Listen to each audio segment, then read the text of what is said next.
যখন পরিস্থিতি স্বাভাবিক হবে তখন সরকারের পক্ষ থেকে সামগ্রিকভাবে দিক নির্দেশনা দেওয়া হবে।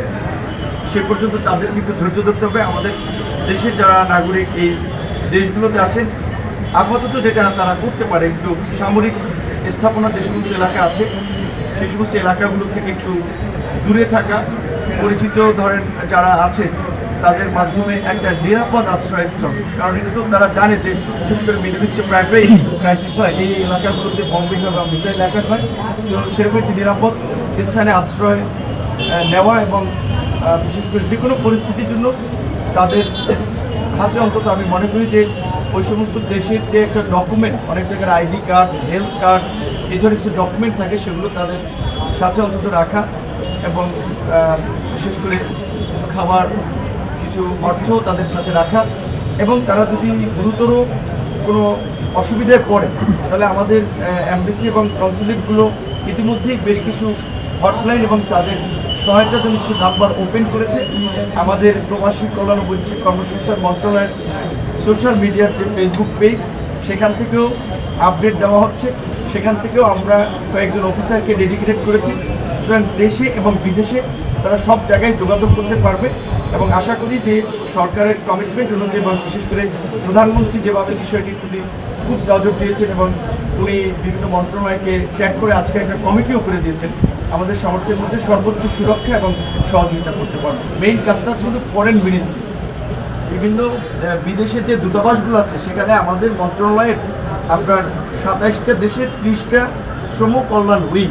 আমাদের কাজের পরিধি কিন্তু শ্রমিকদের এই সুবিধা অসুবিধা দেখে শ্রম কল্যাণ উইং। এটা একটা মন্ত্রণালয় কিন্তু কাজ করা সম্ভব না, এখানে বড় একটা অংশরই রেসপন্সিবিলিটি বা দায়িত্ব ফরেন মিনিস্ট্রি পালন করে থাকে। আমরা তাদের সাথে সমন্বয় করে কাজ করতেছি। হটলাইন কিংবা আপনার বিশেষ আপনার সেবা দেওয়ার জন্য পদক্ষেপটা প্রথমত নিয়েছে স্ব দূতাবাসগুলো ওই দেশে। দ্বিতীয়ত আমাদের ফরেন মিনিস্ট্রিতেও আপনার একটা আপনার এই কন্ট্রোল রুম আছে। আমাদের নিজস্ব ব্যবস্থাপনায় আমাদের প্রবাসী কল্যাণ ও বৈদেশিক কর্মসংস্থান মন্ত্রণালয় আমাদেরও একটা বিশেষ টিম রয়েছে। আবার প্রধানমন্ত্রীর পরামর্শে আজকে একটা জয়েন্ট কমিটি করে দেওয়া হয়েছে যেন সমন্বয় করে কাজ করতে হবে। যেমন এখানে বিমান ধরেন এই ফ্লাইটের ক্ষেত্রে বিমান মন্ত্রণালয় ইনভলভ আছে। তো প্রধানমন্ত্রী কনসার্ন সকল অথরিটিকে কানেক্ট করি কমিটি দিয়েছেন, কাজ করেছেন। এমনকি আমরা সোশ্যাল মিডিয়াতেও আপনার গ্রুপ খুলেছি যে বিভিন্ন দেশের অ্যাম্বাসেডর কিংবা লেবার উইংয়ের অফিসার, বাংলাদেশের যারা মিনিস্ট্রি এবং আমাদের মন্ত্রণালয় সবাই যেন আমরা মুহূর্তের মধ্যে মেসেজ পেয়ে যাচ্ছি। ইরান ক্রাইসিস নামে আমরা একটা হোয়াটসঅ্যাপ গ্রুপ খুলেছি, এরকম বিভিন্ন গ্রুপ আছে। ওই গ্রুপগুলোতে তাৎক্ষণিক কিন্তু সমস্ত ঘটনার আপডেট আমরা পাচ্ছি।